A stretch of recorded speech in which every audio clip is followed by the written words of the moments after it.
I remember the exact moment the world split in two. My mother had just breathed her last, and I was holding her hand, trying not to let my grief make me scream. My father's shadow fell over the doorway, dark and unfeeling. "Find somewhere else to die," he said, voice sharp, precise. "Your mother isn't here to protect you anymore." I froze. Not because I was shocked. I had always known he was cruel, but because I felt the first real chill of betrayal. The house, my home, the memories my mother and I had built suddenly belonged to him. And me? I was a stranger in my own life. I let him slam the door behind me, calmly, silent rage simmering beneath the surface. It wasn't always like this. I remember when I was 10, when he bent down to tie my shoelace and smiled.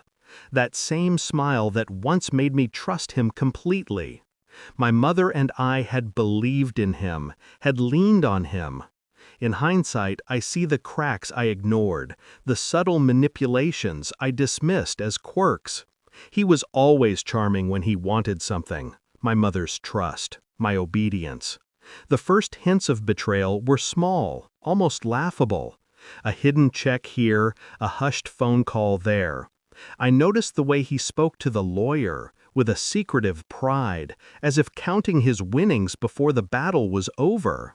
I didn't panic, I observed. I cataloged every slip. Then came the punchline, the real evidence. A slip of the hand, a careless smile. My mother's attorney had sent me a message. "Your father is not the man you think he is." I laughed, quietly, to myself.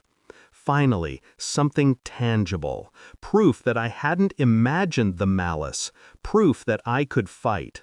I didn't rush. I didn't storm back. I planned. Every move was precise. I reread the will, memorized clauses, loopholes, contingencies. I contacted the lawyer discreetly, building a case that would hit him where it hurt most. Control, reputation, money. Step 1, financial leverage. I quietly ensured all my mother's assets were frozen in trust. Step 2, social leverage. I sent anonymous letters to family friends, planting seeds of doubt. Step 3, legal maneuvering. I prepared documents that would make the house legally untouchable to him. Every step was measured. Every smile I kept for him was a weapon in disguise. Days later, he strutted in, confident, savoring his imagined victory. I met him at the lawyer's office. The air smelled of leather and old paper, and his grin said he thought the game was already won. The lawyer cleared his throat, eyes glinting. "Did you even read the will?" The words hit him like ice. His confident posture wavered. I watched as color drained from his face, line by line, muscle by muscle. "The house and the assets," the lawyer continued, "are not solely yours, and any attempt to remove your daughter is unenforceable. The will leaves her protected. Full control reverts to her if any attempt is made to harm her position." He stuttered, words catching in a throat that had never feared before. He glanced at me, searching for some hidden loophole, some trick, and found nothing. Nothing but me. Calm, collected, victorious. I let the silence stretch. He didn't know whether to beg, yell, or cry. I didn't need him to react. His terror was enough. Walking out of that office, I felt a release I hadn't known I needed. It wasn't satisfaction in spite or anger. It was the quiet clarity of justice delivered.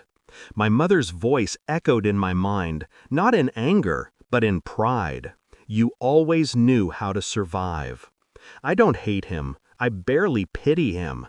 He taught me everything about betrayal, and I turned it into power.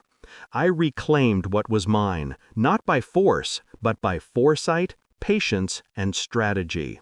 The house, the money, the life my mother built, it's mine now, safe, untouchable. And him? He watches from the sidelines, a man who thought cruelty could win. But life, as I learned, rewards precision, patience, and silent strength.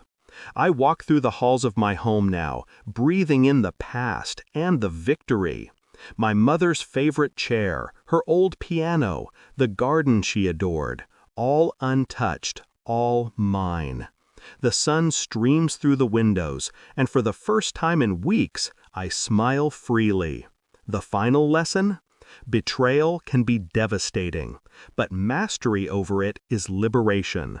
And the most exquisite revenge is watching the betrayer crumble while you rise, calm, collected, untouchable.